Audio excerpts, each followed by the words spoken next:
Nuit Blanche, White Nights, λευκές νύχτες, όπως πολλά μεγάλα δυτικά αστικά κέντρα, έτσι και το Τορόντο από φέτος, στις 30 Σεπτέμβρη του 2006, αφιέρωσε 12 ολόκληρες ώρες από τις 7 το απόγευμα μέχρι τις 7 το πρωί στην τέχνη. Ας πάμε να δούμε τι κατέγραψε ο φακός μας για σας. Μαζί μας είναι και ο Βασίλης Καραμιτσάνης που έχει έρθει από την Αθήνα ειδικά για αυτό το σκοπό. Βασίλη, γεια σου, σε καλωσορίζουμε στο Τορόντο και ήθελα να μας πεις λίγο για την πλατφόρμα. Τι ακριβώς είναι η πλατφόρμα? Καταρχάς σας ευχαριστώ εγώ πολύ που καλύπτεται ένα τέτοιο γεγονός όπως είναι η εκδήλωση Cinema with a Greek Accent που γίνεται στο Richmond 401 σήμερα το βράδυ, που αυτή η βραδιά που μας ταλαιπώρησε λίγο με τη βροχή και τώρα σταμάτησε ως διαμαγείας, που σημαίνει ότι ήθελε και ο καιρός να πάει καλά αυτή η εκδήλωση. Λοιπόν, η πλατφόρμα είναι μια προσπάθεια που έχει ξεκινήσει εδώ και 4 χρόνια. Είναι ένας μη κερδοσκοπικός οργανισμός που έχει έδρα την Αθήνα, αλλά έχει ένα δίκτυο συνεργατών πια σε όλο τον κόσμο. Στόχος μας είναι η προβολή του έργου κυρίως των Ελλήνων δημιουργών, τόσο στην Ελλάδα όσο και στο εξωτερικό.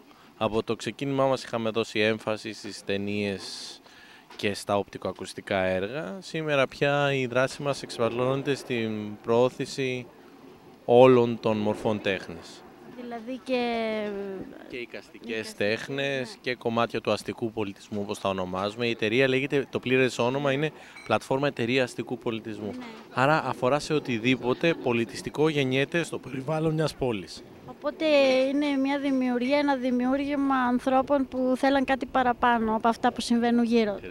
Ακριβώς. Και να το πούμε γενικά. Πολύ μεγάλη η χαρά μας να βρισκόμαστε σε μια τόσο δυναμική πόλη όπως είναι το Τορόντο, που έχει ένα πολύ ισχυρό και δημιουργικό ελληνικό στοιχείο. Δεν το ξέραμε. Ναι. Ειλικρινά εμείς ήρθαμε προσδοκώντας το διεθνές κοινό, αλλά είδαμε ότι με χαρά ότι το κοινό της ελληνικής κοινότητας, θα τολμούσα να πω, δεν ξέρω αν το λέω σωστά, απαρικία κοινότητα της ελληνικής κοινότητας εδώ, είναι πολύ ανήσυχο, είναι πολύ δημιουργικό, ψάχνεται στα πράγματα. Ναι. Πράγμα που δεν θα το περίμενε κανείς, γιατί η έννοια που συνήθως, η εικόνα που έχουμε για τους ανθρώπους της διασποράς, όπως τα νομίζουμε. Ναι, είναι ότι είναι άνθρωποι που έχουν μείνει στην Ελλάδα το 1960, εδώ όμως βλέπεις ότι η ταράτσα του Richmond γέμισε από ανθρώπους όλων των ηλικιών, είτε ελληνικής καταγωγής, είτε αμιγώς Έλληνες που δεν έχουν σχέση τόσο πολύ με τον Καναδά, οι οποίοι ήρθαν να δούνε ό,τι πιο νέο έχει να δείξει ο τομέας του κινηματογράφου και των οπτικοακουστικών μέσων στην Ελλάδα.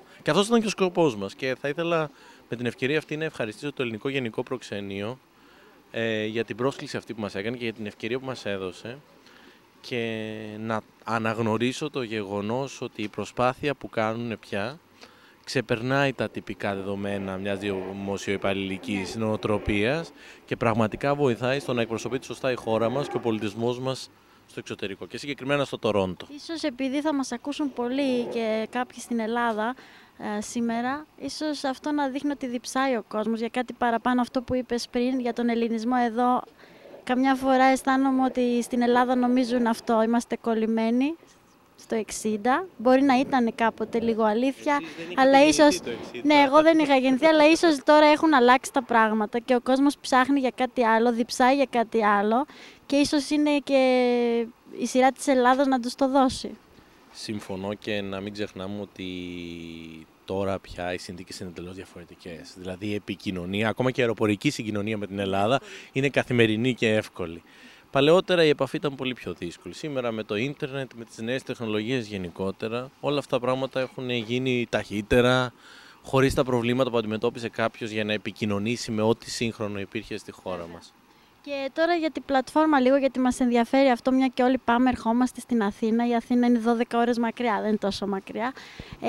Τι είναι το επόμενο σχέδιο που έχετε, ποιο project δουλεύετε τώρα, αν δουλεύετε? Δουλεύουμε φυσικά ένα project που ουσιαστικά το προετοιμάζουμε όλο το χρόνο και είναι το Διεθνές Φεστιβάλ Κινηματογράφου Πλατφόρμα Βίντεο. Αυτό πρόκειται να πραγματοποιηθεί 2 με 7 Δεκεμβρίου σε 2 πολιτιστικούς χώρους στην Αθήνα. Καλή ώρα όπως είναι το 401 Richmond. Στο φεστιβάλ αυτό φιλοξενούνται κάθε χρόνο πάνω από 200 ταινίες από όλο τον κόσμο και από τον Καναδά. Πάρα πολλές ελληνικές ταινίες από τουλάχιστον 25 χώρες. Θα χαρούμε αν μπορούσε και ο ομογενειακός τύπος και τα μέσα ενημέρωσης να μας καλύψει. Σε κάθε περίπτωση για μας η εκδήλωση Cinema with a Greek Accent είναι ουσιαστικά μια προφεστιβαλική εκδήλωση. Μαζεύουμε υλικό και feedback προκειμένου να μπορέσουμε να διοργανώσουμε όσο το δυνατόν καλύτερα το φεστιβάλ Πλατφόρμα Βίντεο. Και τέλος, πριν τελειώσουμε, η ιδέα για την πλατφόρμα ήταν δική σου, ποιανού ήταν? Και ξέρουμε τις γενικές συνθήκες κάτω από τις οποίες δημιουργήθηκε, αλλά συγκεκριμένα υπήρξε κάτι που σας έκανε να το σκεφτείτε? Κοιτάξτε, εγώ κάποια περίοδο ένα φεγγάρι εργάστηκα στο Φεστιβάλ Κινηματογράφου Θεσσαλονίκης, όπου είδα από πρώτο χέρι τα προβλήματα που αντιμετωπίζει η ταινία μικρού budget και νέων δημιουργών, η ελληνική ταινία του νέου δημιουργού, στην διάχυση και στην προβολή της στο κοινό. Θεώρησα δε ότι δεν υπήρχε κάποιος θεσμός ο οποίος μέσα από το βίντεο και τα νέα μέσα να προβάλλει ελληνικές ταινίες που δημιουργήθηκαν με αυτά τα νέα μέσα, τα φτωχά αλλά πολύ προσβάσιμα νέα μέσα. Και που μπορεί να αξίζουν κάτι. Που αξίζουν πολλά, κατ' εμέ τουλάχιστον. Έτσι γεννήθηκε η ιδέα της πλατφόρμας, ανάμεσα σε μένα και σε κάποιους άλλους ανθρώπους. Κάποιοι είναι ακόμα στο τρένο της πλατφόρμας, κάποιοι έχουν φύγει, έχουν προσθεθεί πολλοί άλλοι. Εν πάση περιπτώσει, η πλατφόρμα είναι και παραμένει ένα δημιουργικό ταξίδι. Κομμάτι του δημιουργικού αυτού ταξιδιού είναι και ο σταθμός μας εδώ στο φανταστικό Τορόντο. Και 2 ερωτήσεις. Μία, έχετε κάποια ιστοσελίδα, κάποιο email, πώς μπορεί κάποιος να επικοινωνήσει μαζί σας? Και δεύτερον, αν θα ξαναρθείτε εδώ? Θα θέλαμε πολύ να ξαναρθούμε εδώ. Δεν υπάρχει άμεσα κάποια προοπτική, αλλά ιδίως μετά αυτή την υπέροχη εμπειρία, γιατί οφείλουμε να πούμε όχι μόνο για την ελληνική κοινότητα, να πούμε συνολικά για το Τορόντο ότι είναι μια υπέροχη πόλη. Και είναι μια απροσδόκητα υπέροχη πόλη. Και σας ζηλεύουμε και λίγο που ζείτε εδώ. Το μόνο που δεν ζηλεύουμε είναι τον καιρό. Αλλά αυτό είναι κάτι άλλο. Να είμαστε ειλικρινείς. Φυσικά η πλατφόρμα από το ξεκίνημά της εμπιστεύτηκε πολύ τον παγκόσμιο ιστό. Έτσι λοιπόν έχουμε μια πλήρως ανανεούμενη και γεμάτη πληροφορίες ιστοσελίδα, ένα δικτυακό τόπο που είναι ο www.platforma.gr platforma.gr. Θα ήθελα να σε ευχαριστήσω και καλή επιτυχία στη συνέχεια. Εγώ σας ευχαριστώ πολύ.